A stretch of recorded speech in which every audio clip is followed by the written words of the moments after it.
Chicago was a booming city in the 1890s at the time of the World's Fair. Young women flocked there from the farmlands looking for work as stenographers and garment workers, or perhaps only to see the wonders of the fair. Many were never heard of again. They died ill and poverty-stricken in cheap rooms. They married and often parted from men of whom they did not dare tell their family. An untold number disappeared in the sinister labyrinth of Holmes Castle. Holmes was born Herman Webster Mudgett in Gilmanton, New Hampshire, in May 1860. Unlike his brother and sister, he was, by his own account, a mother's boy. Nevertheless, at age 18 he married, but within the year he had left his wife. He then enrolled in the School of Medicine at the University of Vermont in Burlington, but soon found its program too limited and entered the University of Michigan in Ann Arbor, one of the leading medical schools in the West. Mudgett graduated in 1884, but he had already embarked on his criminal career, embezzling the proceeds of a book-selling trip through Illinois and suffering a charge of breach of promise by a widowed hairdresser in Ann Arbor. Desperately needing money to set up a medical practice, he embarked on a series of insurance scams, certifying the death of a cadaver that he had obtained by who knows what means as that of the insured. Wherever Mudgett fetched up, Moore's Fork, New York, Philadelphia, and finally Chicago, people died or simply disappeared.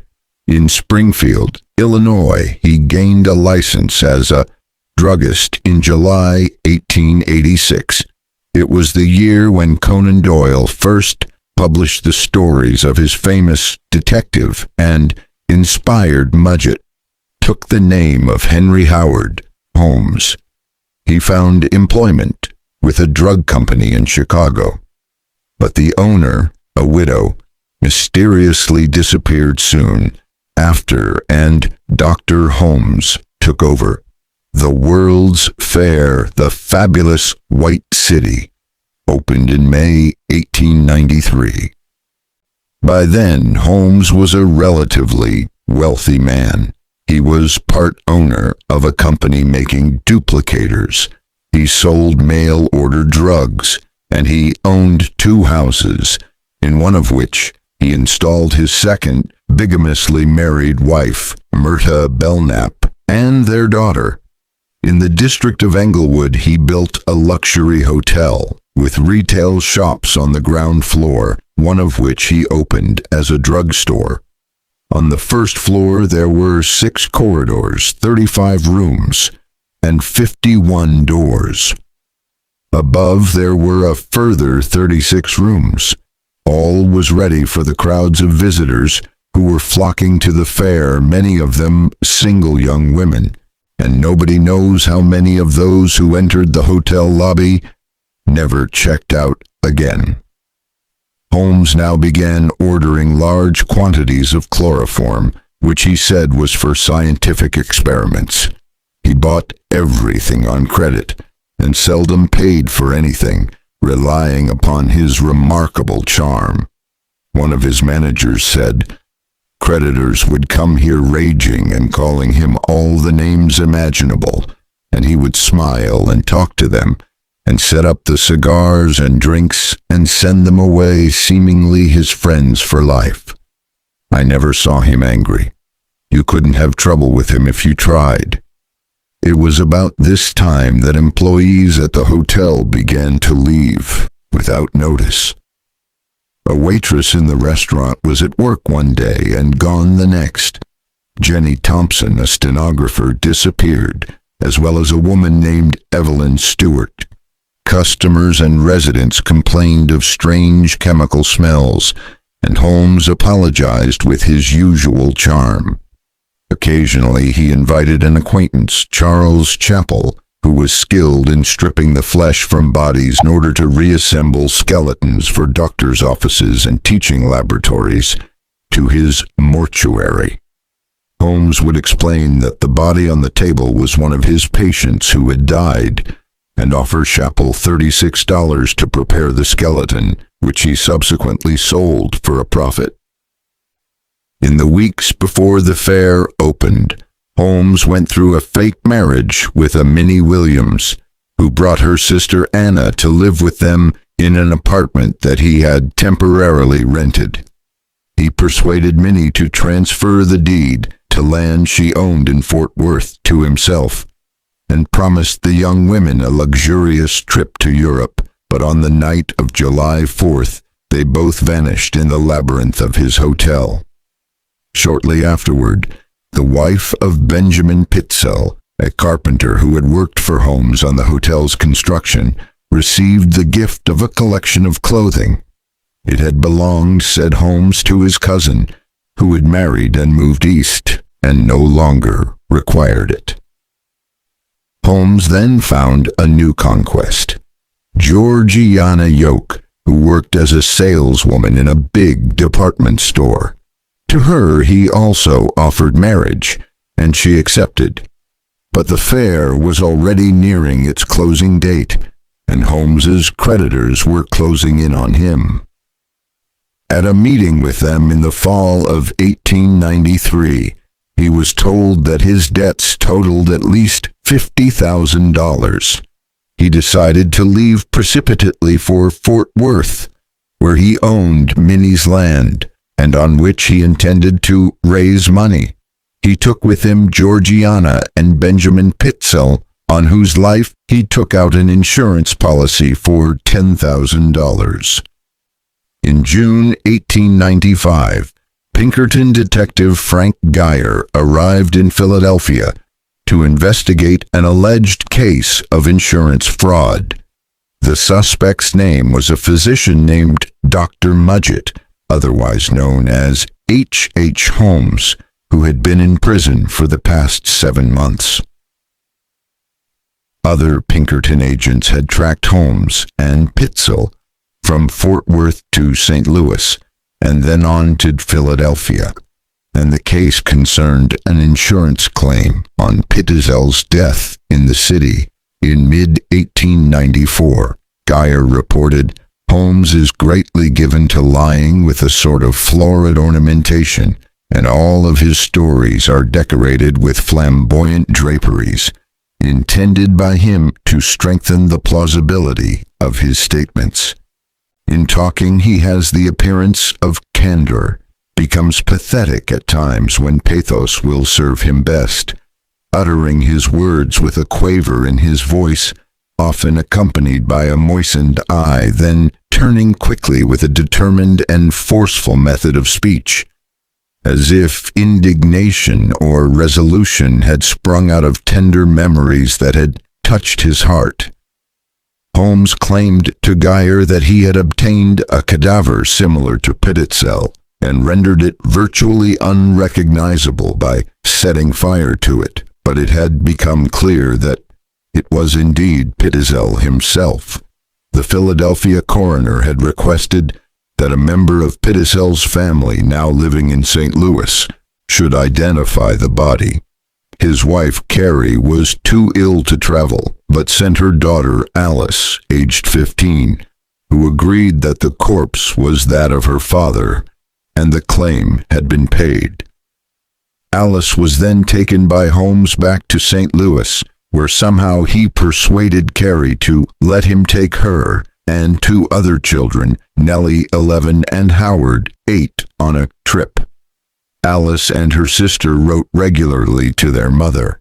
However, shortly after Holmes was arrested in Philadelphia, the police discovered a deed box containing some dozen letters from the girls that had never been posted. From the dates on these letters and various local references, Geyer was able to construct the route the party had taken. Alex E. Cook, with 3 children, had registered at 2 hotels in Cincinnati. In Indianapolis, Holmes stayed in one hotel with Mrs. Georgia Howard, no doubt Georgiana Yoke, while the children stayed in another hotel. In Detroit, Geyer made a strange discovery. Not only had Holmes and Georgiana checked into one hotel, and the children into another, but Carrie Pititzel and her two other children had stayed in a third, only a few blocks away. Meanwhile, in his cell in Philadelphia, Holmes insisted that all three children were safe and sound in the company of Miss Minnie Williams and in London.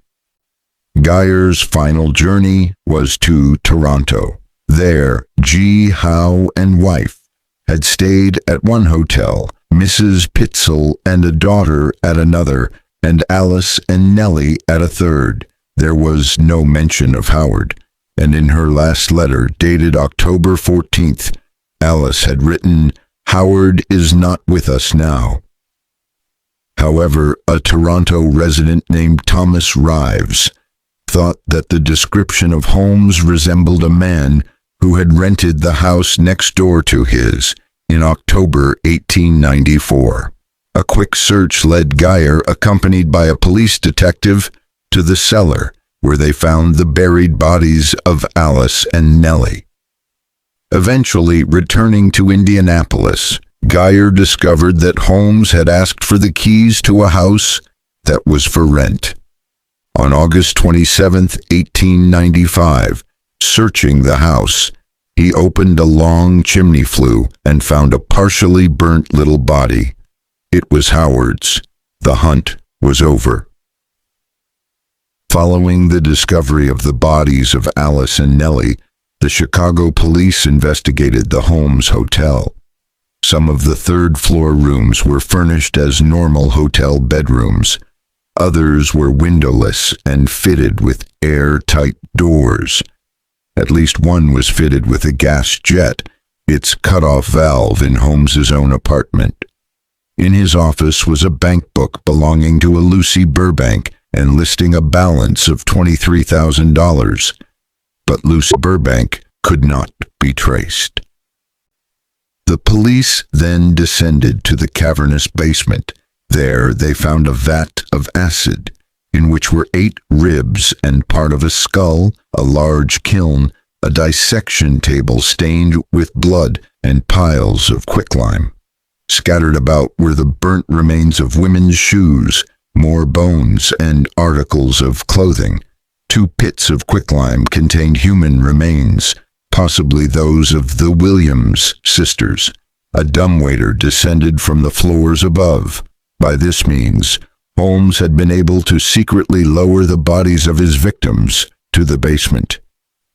It was impossible to establish whether or not Holmes had raped any of the unfortunate women before or after murdering them.